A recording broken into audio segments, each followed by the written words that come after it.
Hello বন্ধুরা, আজকে আমি আপনাদের নিকট আরো একটি নতুন ভিডিও নিয়ে হাজির হয়েছি। আজকের ভিডিওটি মূলত খুবই গুরুত্বপূর্ণ এবং আপনাদের জন্য খুবই ইউজার ফ্রেন্ডলি হবে বলে আমি আশা করছি। আজকের ভিডিওটি হচ্ছে মূলত মাইক্রোসফট ওয়ার্ডে একটি প্যারাগ্রাফ যখন আপনারা লিখবেন, লেখার সময় প্যারাগ্রাফে যদি আপনার কোনো নির্দিষ্ট নির্দিষ্ট সেন্টেন্স অথবা কয়েকটি ওয়ার্ড যদি আপনাদেরকে বোল্ড করতে হয়, ইটালিক স্টাইল করতে হয়, আন্ডারলাইন করতে হয়, আন্ডারলাইন ক্যান্সেল করতে হয়, তাহলে আপনারা তা কিভাবে করবেন সেই সম্পর্কে আমি আজকে আলোচনা করব। বন্ধুরা, আশা করি আজকের ভিডিওটি খুবই ইন্টারেস্টিং হতে যাচ্ছে।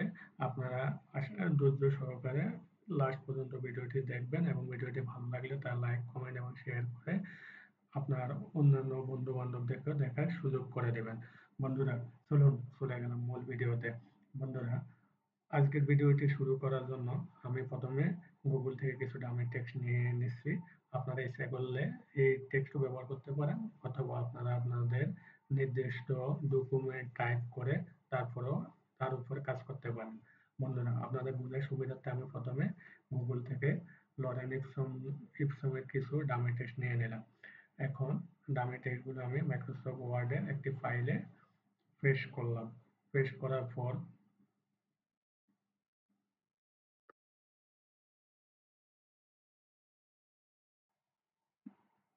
বন্ধুরা, মাইক্রোসফট ওয়ার্ড ডামি টেক্সটে আমি পেস্ট করে নিলাম মাইক্রোসফট ওয়ার্ডে।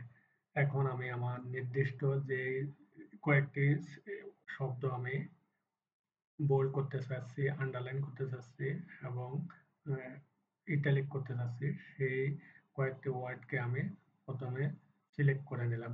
সিলেক্ট করার জন্য আপনারা মাউস পয়েন্টার ক্লিক করে তারপরে ডানে বামে ডানে বামে মাউস ঘুরিয়ে আপনারা সিলেক্ট করতে পারেন অথবা কন্ট্রোল এ দিয়েও আপনারা ফুল ডকুমেন্টকে সিলেক্ট করে নিতে পারেন। এরপর বোল্ড করার জন্য আমি কিবোর্ডের কন্ট্রোল প্লাস বি প্রেস করলাম। বন্ধুরা দেখুন, সাথে সাথে আমার সিলেক্টেড ডকুমেন্ট বোল্ড হয়ে গেল এবং সিলেক্টেড ডকুমেন্টকে ইটালিক করার জন্য আমি কিবোর্ড থেকে প্রেস করলাম কন্ট্রোল প্লাস আই। বন্ধুরা, আপনার স্ক্রিনের দিকে দেখুন, সাথে সাথে আমার সিলেক্টেড অংশটুকু ইটালিক হয়ে গেল। বন্ধুরা, এবার আমি আন্ডারলাইন করার জন্য এবার প্রেস করলাম কন্ট্রোল প্লাস ইউ।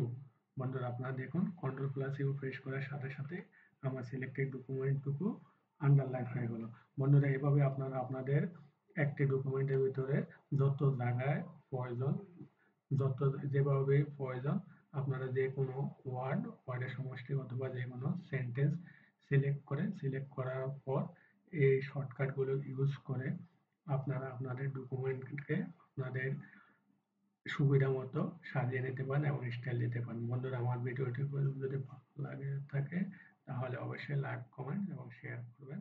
নিজেরা